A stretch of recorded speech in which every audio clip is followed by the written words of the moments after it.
baginya pahala itikaf beberapa tahun termasuk membaca Qurannya, berzikirnya dan solatnya. Baik, Alhamdulillah. Okey, ada sebuah hadis ini yang saya boleh rumuskan, yang kita boleh rumuskan. Siapakah orang yang dicintai Allah, dan apakah amalan yang dicintai Allah? Ya, kita boleh ambil rumusan daripada hadis yang dibincangkan tadi. Of course, sudah tentulah kita nak buat sesuatu, kita nak mencari redha Allah. Redha Allah tu maknanya Allah sayang kepada kita, Allah suka dengan apa yang kita buat. Ya, memang banyak, kerana saya pernah berkongsi, setiap sahabat yang bertanya dengan Nabi SAW, pasti Nabi jawab berbeza-beza. Antara hikmah adanya berbeza-beza kerana Nabi tahu setiap orang tu tidak sama, setiap orang tu berbeza. Contoh, saya ingatkan lagi sekali, ada hadis yang Nabi kata, apakah amalan, apakah amalan yang masuk ke dalam syurga? Nabi jawab A. Ada yang bila mana ditanya apakah amalan yang dapat masuk ke syurga, Nabi jawab B. Kenapa ada berbeza? Kerana Nabi tengok keadaan orang masing-masing. Kalau contohnya orang tanya kita, Ustaz, apakah amalan yang terbaik di sisi Allah? Kalau kita cakap kasih sedekah, kasih banyak derma, dia akan sedih kalau contohnya dia memang ada dia tidak cukup. Dia rasa cukup makan, rezeki yang dia ada dah, ataupun dia tak bekerja lagi, ataupun dia mengharapkan apa yang diberi oleh anak-anak. Contoh, jadi anak-anak tak bagi, dia pun tak boleh kasih sedekah dan sesuatu dengannya. Betul tak? Jadi dia akan rasa sedih kerana dia tidak dapat perkara yang dia tidak dapat buat sesuatu yang menjamin dia dapat masuk ke syurga. Tapi apabila kita kasih satu jawapan yang sesuai dengan keadaan dia, maka dia akan rasa seronok dengan itu. Saya katakan, kalau contoh ada orang yang nak pergi ke umrah, semua orang nak pergi ke umrah. Umrah tu adalah ibadah yang wajib. Minggu lepas pun kita dah cakap. Tapi kalau ada orang yang ada tanggungjawab dia tak boleh keluar, dia tak boleh tinggalkan anak dia, dia tak boleh tinggalkan mak bapak dia tak boleh tinggalkan suami dia, tak boleh kan isteri dia. Contoh, tak tinggalkan maksudnya apa? Mereka dalam keadaan keperluan, mereka sakit contohnya, kita kena merawat dia, kita kena jaga dia. Jaga mereka pun dapat pahala umrah, walaupun physically kita tak pergi umrah. Faham tak? Walaupun physically kita tak pergi ke umrah, kerana tak dapat pergi umrah disebabkan nak jaga orang tua. Jaga orang tua tu pun dah dapat pahala umrah. Nampak tak? Jadi jangan sedih, jangan cakap, "Alamak Ustaz, saya naklah sebelum mata saya tutup, saya nak pergi umrah," contohnya kan. Tapi saya tak boleh pergi Ustaz kerana saya jaga orang tua. Orang tua saya perlukan perhatian, saya perlu merawat orang tua. Kalau anda dalam situasi itu, jangan bersedih, kerana apa yang anda buat, apa yang kita buat merawat orang tua, kata Nabi SAW, pahalanya ibarat buat umrah. Pahalanya ibarat buat umrah. Jadi jangan sedih. Kalau rasanya kita cakap pakar dia sama pukul rata sama orang yang nak buat benda baik ni kena pergi syurga, pergi ke umrah contohnya. Semua orang akan sedih pasal tak semua orang yang keadaannya sama. Correct? Ada orang bukan keadaan sama, kadang-kadang kemampuannya berbeza. Betul tak? Kemampuannya berbeza. Alamak Ustaz, tak dapat masuk syurga Ustaz, tak pergi umrah contohnya. Jangan sedih, pasal ibadah tu belum jadi wajib. Belum jadi wajib. Dia menjadi wajib kalau kita ada kemampuan dan kesihatan dan juga keselamatan. Selalu saya katakan ni, nak pergi haji pun sama. Sekarang ni dah keluar berita-berita tentang tak payah tunggu permit nak pergi haji, boleh just apply dan ada cara untuk kita pergi. Tapi bila saya cek harganya double daripada apa yang biasa. Kalau biasanya kalau orang nak pergi umrah, biasanya 14,000, 12,000, 13,000 Tapi kalau siapa-siapa yang tak nak tunggu ni, Saudi ada keluarkan satu nota, siapa-siapa yang nak pergi haji boleh pergi ni dan sebagainya, bayaran dia 30,000, double. Saya kata jangan kelang kabut. Kenapa nak kelang kabut? Kita nak belanja 15,000, kita nak belanja 30,000 sekarang, sedangkan kita nak pergi dengan suami dan isteri. Bayangkan kalau kita nak belanja 60,000, kalau kita ada kemampuan, okey, tak ada masalah. Tapi kalau kita boleh tunggu sebentar, kalau dah sampai masa kita nak pergi, 30,000 tu kita boleh pergi 2 orang. Boleh pergi 2 orang, suami isteri boleh pergi, cover cost 30,000 Jadi jangan bersedih, kerana kewajipan hanya berlaku kalau dah cukup syarat. Kita tidak akan dihukum oleh Allah kalau kita mati nanti kita tak pergi ke umrah. kita tak pergi gaji, tak akan dihukum oleh Allah selagi mana kita tak cukup syarat. Kalau tak cukup syarat, kita dah bincangkan bab rukun Islam je. Rukun Islam ada 5: puasa, zakat, haji, solat dan juga mengucap 2 kalimah syahadat. Betul tak? Tak akan hukum, tak akan berdosa kalau orang yang tak bayar zakat. Kerana kalau dia tak ada kemampuan, kita tak ada kelebihan. Zakat hanya wajib bila mana ada kelebihan. Maksud saya tu zakat harta zakat fitrah memang semua orang ada duit, itu nak bayar. Tapi kalau zakat simpanan, zakat harta tidak menjadi wajib selagi mana tak cukup syarat. Kalau rasanya ustaz saya nak kasih juga zakat tapi saya memang tak dalam senarainya, gantikan dengan sedekah. Tak ada masalah pun, sedekah pun benda sunnah kan, kita buat kasih sedekah kan. Jadi jangan rosakkan. Jadi amalan yang dicintai oleh Allah ataupun orang yang dicintai oleh Allah, rumusan daripada hadis ini ada 8. Saya rumuskan kat sini Pertama, yang banyak memberi manfaat kepada manusia. Kan? Tolong orang yang cukupkan keperluan orang, share knowledge pada orang, senantiasa beramah mesra dengan orang. Apa pun manfaat, kasih pada orang. Kan? Kata Nabi SAW, sebaik-baik kamu ialah orang yang paling banyak memberi manfaat kepada manusia yang lain. Kan? Jadi cuba usahakan untuk buat sesuatu benda yang baik kepada orang lain. Selalu saya katakan, buat benda baik, kasih sedekah, bukan hanya dekat duit. Siapa yang ada duit, go. Siapa yang tak ada duit tapi ada tenaga, kasih tenaga. Ataupun siapa yang ada tenaga tapi siapa yang tak ada duit tapi ada masa, kasih masa. Ataupun contoh, bukan hanya masa, bukan hanya duit, tapi mungkin daripada sudut idea. Dia ada idea, dia ada knowledge, kasih. Kan? Ustaz, saya nak buat kerja amal Ustaz, tapi saya tak ada masa lah Ustaz datang masjid. Contoh, macam mana saya nak buat amal? Oh, tapi saya tahu Ustaz edit video contohnya kan. Ada knowledge kat situ. Saya tahu edit video, saya tahu nak buat poster macam mana. Offer your service. Ustaz, macam mana Ustaz saya nak buat amal untuk turun masjid Ustaz? This kind of service pun required dekat masjid. So bukan semestinya juga datang masjid, physically kat masjid, tolong angkat barang, baru dah dinamakan sebagai volunteer. Volunteer ada yang kerja yang macam ini dan ada yang kerja yang berbentuk bab ilmu atau bab knowledge. Ya, jadi kalau itulah manfaat yang kita boleh berikan, kita berikan insya-Allah. Yang pertama. Yang kedua, gembirakan seorang muslim. Gembirakan orang. Kan? Dia macam phrase apa tu? Kau dapat mami happy macam itu kan? Kita dapat mami happy. Kita berani dengar kan? Kan? Macam itu. Jadi kita happykan orang. Ya. Kita tak nak orang dingin dengan kita, kita tak nak orang benci dengan kita, tapi kita gembirakan orang. Itu yang nombor 2. Nombor 3, menghilangkan kesulitan saudaranya. Ada saudara kita yang susah, tolong dia. Dalam hadis, siapa yang keluarkan seseorang itu daripada kesusahannya, Allah akan membantunya dekat akhirat. Ada kawan kita, ada kenalan kita, jiran kita yang susah, kita tolong keluar daripada kesusahan. Ada yang susah daripada sudut wang, ada susah daripada sudut apa-apalah yang kita boleh bantu. Kita keluar daripada kesusahan, dapat pahala ni. Pahalanya apa? Kata Nabi SAW, Allah bantunya dekat akhirat. Dekat masalah dekat akhirat kan, kita mungkin ada masalah kan. Kita ditanya tentang amalan kita, tentang ibadah kita dan sebagainya dengannya, ya, maka Allah akan bantu kita disebabkan kita selalu tolong orang. So, bila kita selalu tolong orang, jangan kecewa kalau orang tak menghargai. Jangan kecewa kalau ada orang lupa tentang apa yang kita pernah bantu dia. Kerana kita buat kerana Allah akan bantu kita di akhirat. Itu janji Allah SWT.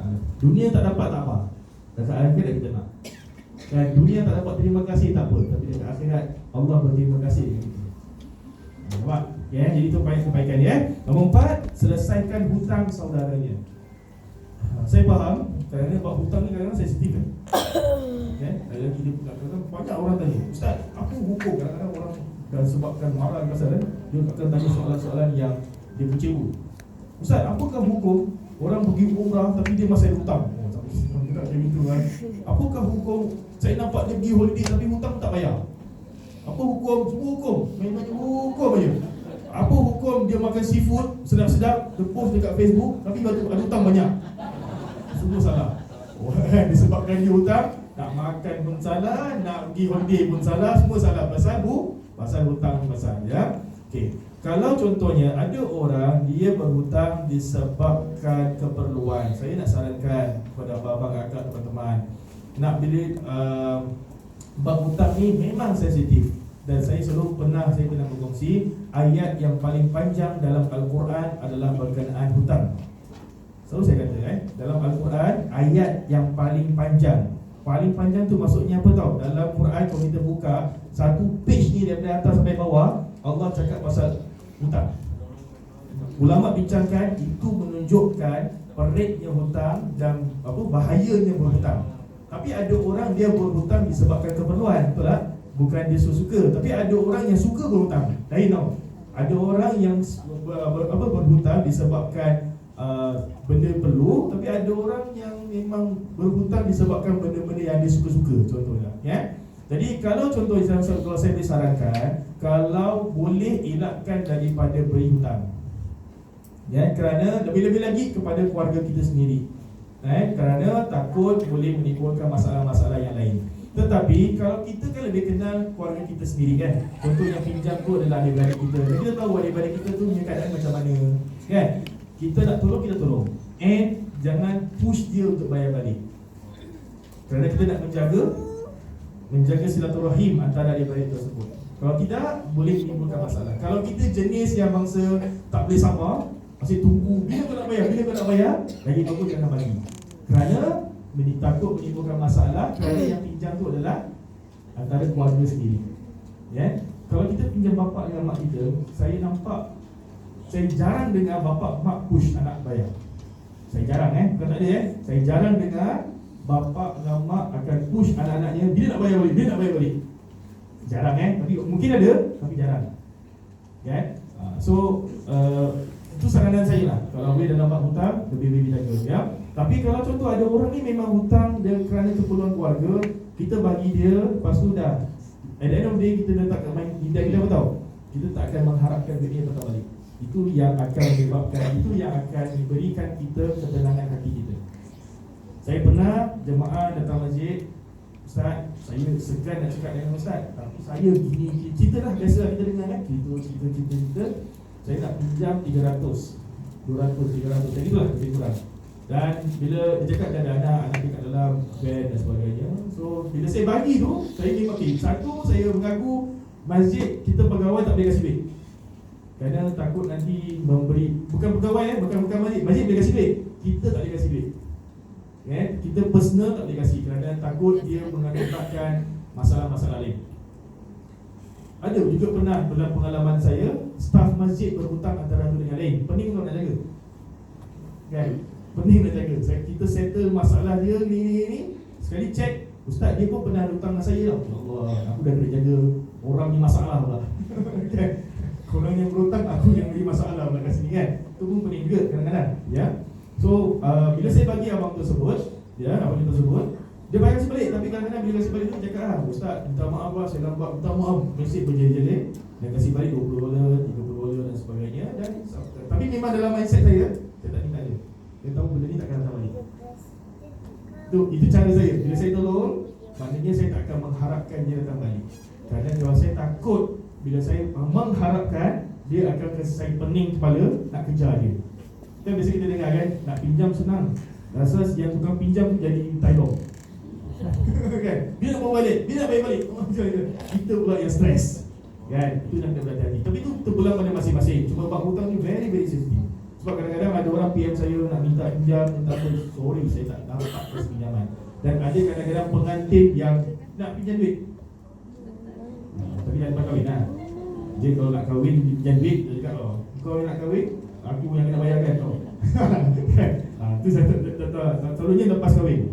Diorang akan mesej saya, cakap Ustaz, boleh tak saya segan minta duit ini. Kalau saya bagi, maknanya saya anggap itu sebagai sedekah. Saya tak akan anggap itu sebagai pinjam. Kerana kalau saya kasih pinjam, saya akan meletakkan satu harapan yang duit itu akan patah balik ke saya. Faham Jadi itu pelan pada masing-masing. Benda ni very sensitive Tapi kalau kita dapat tolong orang tu, lebih baik. Kita maknanya kita bagi, tak payah. Apa yang kita boleh nanti boleh. Contohnya Itu kita selesaikan insya-Allah. Nombor 5, hilangkan kelaparan saudaranya. Ada saudara kita lapar tak makan, tolong kasih makan. Ya. Kalau kita nampak binatang tak makan, kasih binatang makan. Kalau kita faham lah. Ya, tapi kalau orang yang lapar tu dah kasih makan, janganlah menang dia. Alah, nasi lemak aja. Dah lah lapar, orang belajar nasi lemak tak syukur baru.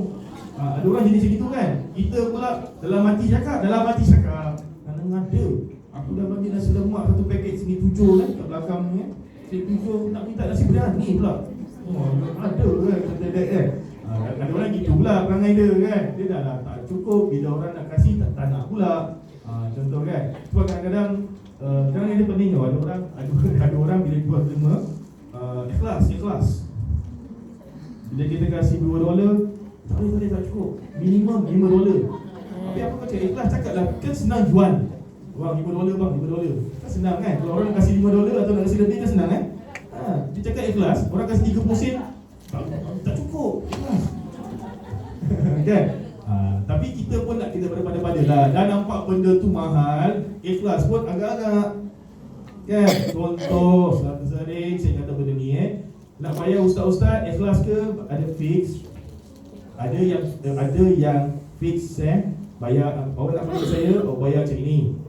Ada yang ikhlas. Kita pula janganlah ikhlaskan terlalu ikhlas, kasih kepada dia yang ikhlas. Faham tak? Panggil ustaz datang baru kasih $20, $30. Ustaz ni ikhlas daripada saya 30 je. Contoh kan. Kita nak kena sesuaikan lah dengan apa yang kita panggil tu. Kan? Sesuaikan ya. Kalau di Singapura, alhamdulillah pengantin-pengantin yang ikut kelas saya yang kali tu, alhamdulillah bila lepas saya cakap, dia panggil saya, orang tahu lah berapa nak bagi. Kan? Ustaz dah cakap. Bagi dan sebagainya kan. Tapi memang betul lah, recently pun ada tu posting saya dapat kat Facebook, dia kata berapa nak bayar kadi kadi tak boleh charge kan. Tapi bayar ikut kepada keikhlasan. But ikhlas tu sesuai dengan keadaan kan. Hantaran boleh 10,000, nasib baik tadi tak cakap you mesti 20% from your hantaran. Baru semua orang takut nak sedia hantaran.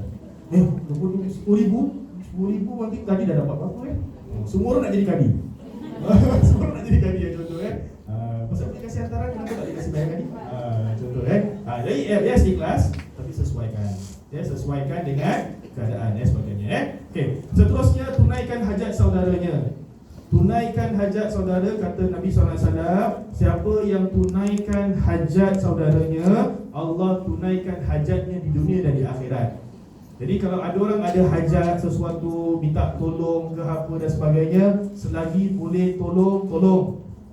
Selagi boleh tolong. Ada orang hajat, baru-baru ni juga ada kenalan, Ustaz saya nak pergi ke umrah bulan 12, saya ada hajat nak panggil Ustaz bacakan doa selamat.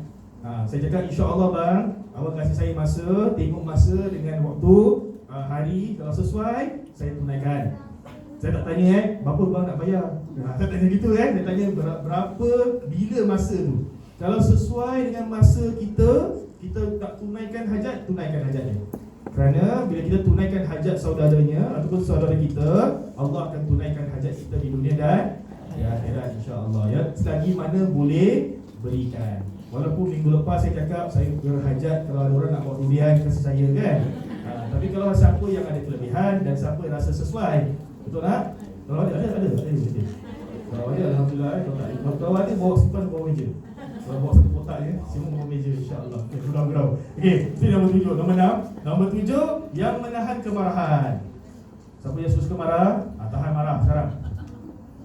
Tahan marah. Ya, pasal marah tu buruk. Ada orang marah handsome tak? Ada marah, kadang-kadang ada orang marah dia tak cakap tapi dia punya pipi tu dah jadi merah. Ada orang telinga merah kan? Nasib baik merah bukan hijau, kalau jadi hijau jadi hawk. Masalah tu kan? Jadi dia cakap, kadang-kadang dia cakap bagus dia pendiam bagus sekarang. Tapi bila dia marah, buruk kan? Semua orang marah tetap buruk. That's why saya pernah kata, ada hadis Nabi kata, kasihlah wasiat kepada aku. Nabi cakap, jangan marah. Ditanya lagi, apakah lagi ya wahai Rasul? Jangan marah. Apakah lagi ya Rasul? Jangan marah. Apparently orang yang bertanya ni dia suka marah. Dari Nabi punya pesan pada dia, kau kontrol kemarahan kau. Kan? Pasal orang ni memang suka marah. Okay? Jadi itu, kalau boleh tahan marah, insyaAllah. Okay? Membawa kebaikan insyaAllah. So dia ada 7 je. Yang nombor 8 sebenarnya tidak ada, kerana dia melibatkan yang nombor 7 sama juga, ya. Jadi ini adalah rumusan daripada apa yang dikatakan oleh Nabi SAW, amalan yang baik, amalan yang dicintai oleh Allah, dan orang-orang yang dicintai Allah. Siapakah dia? Inilah hadis, mengikut hadis ni, inilah 7 orang, 7 amalan yang kita boleh lakukan bersama insyaAllah. Boleh cuba insyaAllah? InsyaAllah. Bagi siapa yang rasanya boleh beri something lebih, beri kasih lebih, kerana itu ada melibatkan nombor 1. Contohnya kan, dia kalau yang nombor 6 ni, saya rasa ni TikTok dalam diri seorang ibu, seorang ayah mesti ada.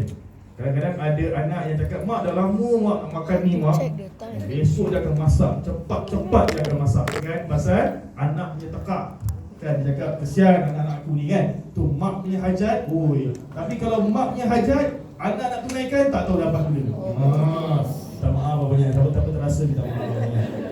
Kan? Saya pun anak juga. Dan mak punya hajat susah nak tunaikan kadang-kadang, ya. Tapi kalau dapat tunaikan, alhamdulillah, ya. Itu kalau hajat. Tapi saudara bukan tak semestinya mak bapak, tak semestinya saudara, mak bapak ke, kalau suami ada hajat, isteri ada hajat, boleh tunaikan. Selagi mana yang bukan yang bebek berapu yang macam mana. Kalau suami ada hajat lain, kan, abang ada hajat ni, Ustaz Arun kata, kalau kau tunaikan hajat abang, Allah akan tunaikan hajat kau. Apa tu hajat abang? Hajat abang nanti insyaAllah nak jumpa Ustaz Arun. Asal nak jumpa Ustaz Arun? Adalah projek yang akan datang. Ini saya tak usah campur abang. Abang yang ada hajat macam ini, tempuhilah dugaan-dugaannya, ujian-ujiannya dan sebagainya, kan? Kakak-kakak kalau nak jadi muka nakir pun boleh. Kau muka nakir? Yang siapa? Dekat mana? Macam tu ni, kan? Silakan. Silakan. InsyaAllah. Baik, abang-abang agak dirahmati Allah SWT. Ini adalah benda yang baik, kita boleh sama-sama fikirkan kembali. Jadi mari kita sama-sama rehat sebentar. Rehat sebentar maknanya tadi kita dah mulakan dengan Asmaul Husna. Dan siapa-siapa yang datang hari Jumaat lepas, kita dah cuba bawa kepada para jemaah untuk mengenali bukan nama-nama Allah, tapi kita nak kenal nama-nama Nabi. Kena-kena nama-nama Nabi SAW. Cuma nama-nama Nabi bukan nama Nabi Muhammad saja, tapi Nabi-Nabi yang wajib kita tahu, yang wajib kita hafal, iaitu 25 Nabi dan Rasul, insyaAllah. Mari sama-sama tenangkan minda kita sambil dengar. Ni kita share lagu-lagu ni supaya kita nak you all pun galakkan diri kita dan untuk bawa lagu-lagu macam ni bersama dengan anak-anak. Ataupun cucu-cucu. Jadi mereka pun senang nak menghafal nama-nama Nabi ataupun nama-nama Allah dari Asmaul Husna dengan iringan-iringan lagu, insyaAllah. Maka ayuk kita nyanyi lagu 25 Nabi dan Rasul, insyaAllah. Silakan. Terima kasih. Adik-adik, tahu tak nama-nama 25 Rasul? Punya adik-adik. Adik-adik tu lah. Bukan yang ini. Yang ramai situ. Adik-adik. Ada. Oh, Masya Allah. Makcik. Kurang lagi. Makcik, Hari lagi adik-adik, sama-sama. tahu ke tak 25 As-salatu ala nabi wassalamu ala rasul wal anbiya'il mursalin kulluhum mukramun. As-salatu ala nabi wassalamu ala rasul wal anbiya'il mursalin kulluhum mukramun. Selawat ke atas Nabi, sejahtera ke atas Rasul, Nabi-Nabi yang diutuskan, mereka semua adalah mulia. Adam, Idris, Nuh, Saleh, Ibrahim, Lut, Ismail, Ishaq,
قلوبنا يا الله تقبل برسولك يا الله terangkan hati kami ya Allah seperti hati Rasulmu ya Allah nawwir qulubana ya Allah taqwal bi rasulika ya Allah terangkan hati kami ya Allah seperti hati Rasulmu ya Allah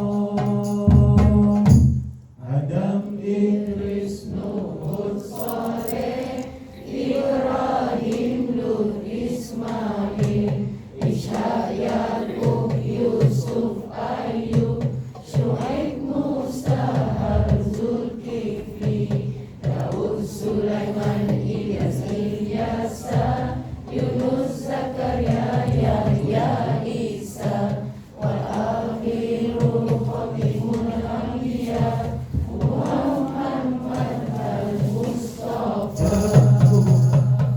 Sri Adam Idris Nuh Saleh Ibrahim Lut Ismail Ishaq Yaqub Yusuf Ayub Syuaib Musa Harun Zulkifli Daud Sulaiman Ilyas Ilyasa Yunus Zakaria Yahya Isa wa akhirul khatimul anbiya Muhammad al-Mustafa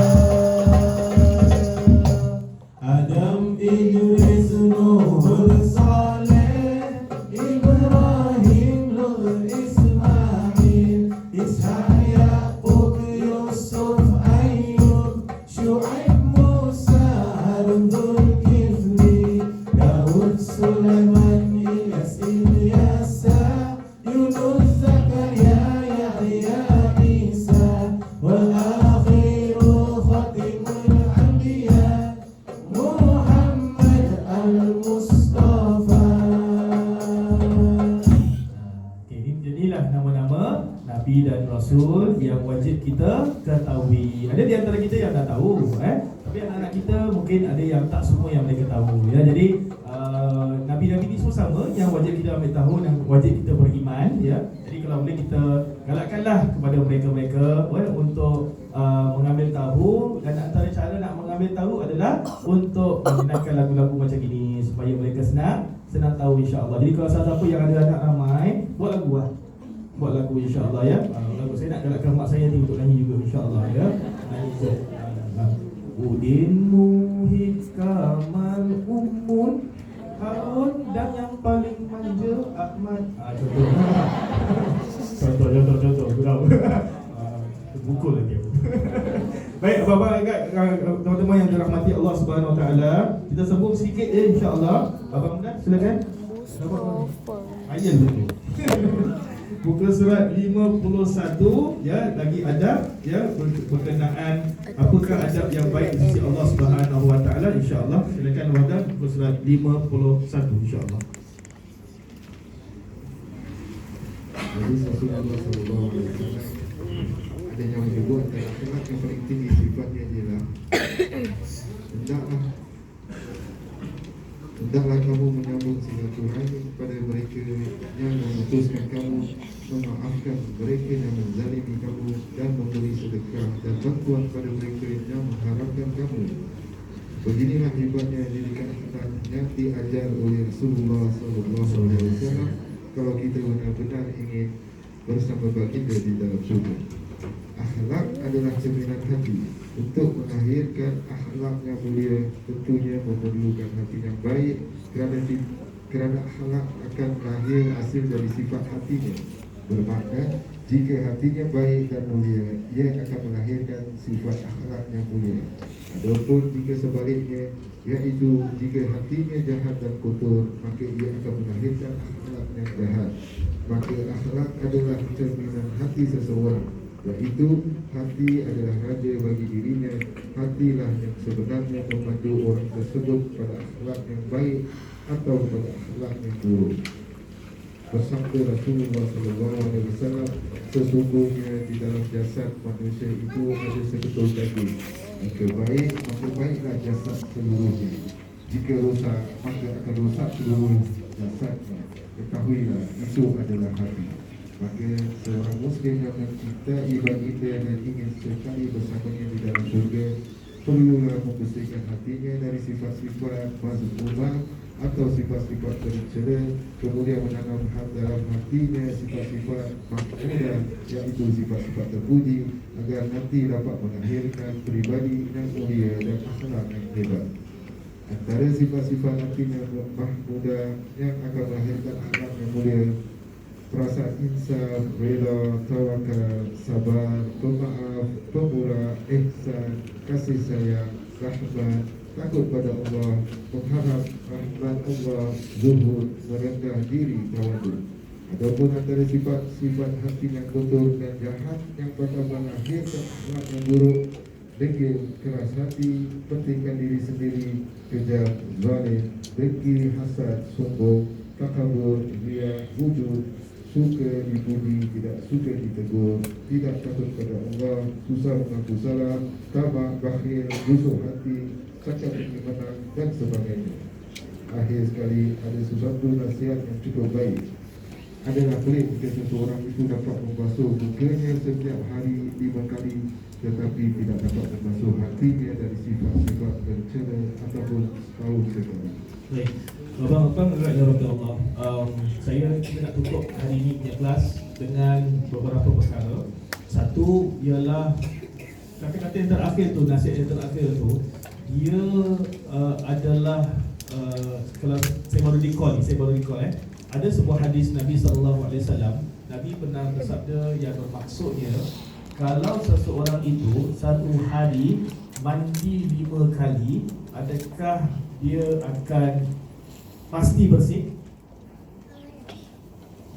Mandi biasa 5 kali sehari. Siapa yang mandi 5 kali sehari? Masya Allah, bil mesti naik terus. Kan? Maknanya kalau kita mungkin satu hari kita mandi 2-3 kali contohlah tapi kalau ataupun kita mandi 5 kali, agak-agak jadi kita bersih. Wangi tak selalu?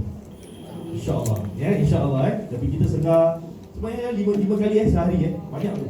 So Nabi bayangkan kalau orang yang mandi 5 kali sehari pasti bersih, begitulah juga orang yang jaga solatnya 5 hari atau 5 kali sehari, dirinya akan pasti bersih. Bersih daripada apa? Daripada dosa. So hadis itu macam perfect dan saya rasa tepat sekali. Ya, orang yang nak bersihkan diri dia daripada dosa bukan dah disuruh mandi 5 kali sehari, tidak.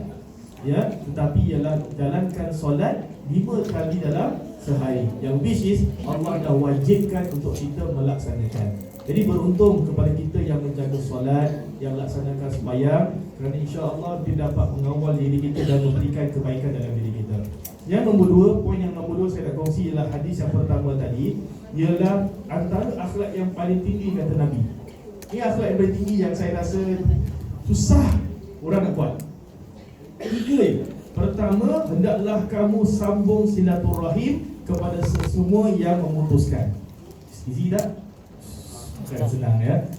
Orang yang dah putuskan silaturahim dengan kita, kadang-kadang untuk kita sambung balik memang payah. Tetapi bagi sesiapa yang berusaha ke arah tersebut, kata Nabi, itulah akhlak yang paling tinggi. Kenapa? Kerana bukan senang untuk nak sambung silaturahim yang sudah lama putus. That's why orang yang paling baik ialah orang yang dahulunya approach ke depan. Abang adik bergaduh, kakak adik bergaduh dan lama tak bertegur siapa. Dan kadang-kadang yang sedih, suami isteri bergaduh, namanya pun masih suami isteri tapi dah lama tak bertegur siapa. Ya, dia cuma nampak physically lain anak-anak dan sebagainya, tapi antara suami isteri dah lama tak bertegur siapa. Hadis yang boleh kita manfaatkan, yang kita boleh kuatkan ialah siapa yang dahulunya berusaha memperbaiki silaturahim, dialah yang paling baik. So kalau kita nak galakkan diri kita jangan kata patutnya dia lah minta maaf dengan aku pasal dia yang buat salah dengan aku, kan? Patutnya dia lah minta maaf dengan aku pasal dia adik, aku abang, aku kakak. patutnya dia yang muda patut pergi yang tua. Betul lah kan? Kalau yang tua yang gerak dulu, yang muda gerak dulu, ataupun yang tua yang muda gerak dulu, siapa pun yang gerak dulu, itulah janji Nabi, dialah yang punya akhlak yang paling tinggi. Kerana apa? Kerana ini benda susah nak buat. Itu pertama. Nombor dua, kata Nabi SAW, memaafkan kepada siapa yang menzalimi kamu. Senang tak? Susah. Orang dah buat salah dengan kita, tiba-tiba nak maafkan, kan? Tapi tugas kita ialah maafkan. Lupakan, senang tak? Oh, lagi susah kan? I can forgive but I cannot forget. Biasa gitu dengar kan? Saya boleh maafkan dia, tapi saya tak boleh lupa apa yang dia buat. Contoh kan? Dalam Islam disuruh maafkan. Lupa memang susah. It takes time. Okay? Kadang-kadang kita tercakap balik pun okey, tak ada masalah. Pasal kita susah nak lupakan apa yang dia dah buat dengan kita. Tetapi kita cuba maafkan. Nak maafkan tu benda yang besar tu. Kan, orang tu dah zalim, dan zalim ni benda yang besar. Bukanlah dia mengumpat pasal kita benda kecil-kecil je. Kadang-kadang dia mengumpat kita sesuatu perkara yang menjatuhkan maruah kita, menjatuhkan kaiban kita, ataupun menjatuhkan nama baik kita. Kadang-kadang kita nak baik balik semula pun susah. Contoh nak maafkan dia pun susah. Tapi siapa yang boleh maafkan, itulah akhlak yang paling tinggi, kata Nabi SAW. Yang ketiga, dia memberi sedekah bantuan kepada siapa yang mengharamkan kamu. Orang ni dulu waktu kita susah, kita minta tolong dia, kita tak tolong.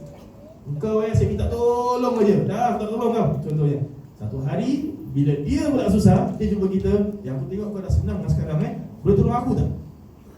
Senang tak nak bagi? Susah kan? Dulu waktu aku down, waktu aku susah, kau kat mana kau tak pernah nak tolong aku. Tapi bila sekarang kau yang susah, kau nak minta kau nak aku tolong. Contoh. Tapi siapa yang tolong, siapa yang sanggup tolong, berikan pertolongan tersebut, kata Nabi, itulah akhlak yang baik. Jadi tiga bapa kakak rahmat Allah. Ya, tinggi, akhlak yang paling tinggi, akhlak yang paling tinggi di sisi Allah Subhanahu wa taala ialah pertama, rapatkan silaturahim, sambung balik silaturahim sedangkan dia dah lama putus. Nombor dua ialah maafkan kepada sesiapa yang buat kezaliman dalam diri kita. Nombor tiga ialah memberi sesuatu kepada seseorang sedangkan dia sendiri pernah tak bagi pada kita. Kan? Jadi kalaulah kita usahakan ke arah tersebut, usahakan kita ambil ini hadis sebagai satu motivasi galakan untuk kita memperbaiki keadaan kehidupan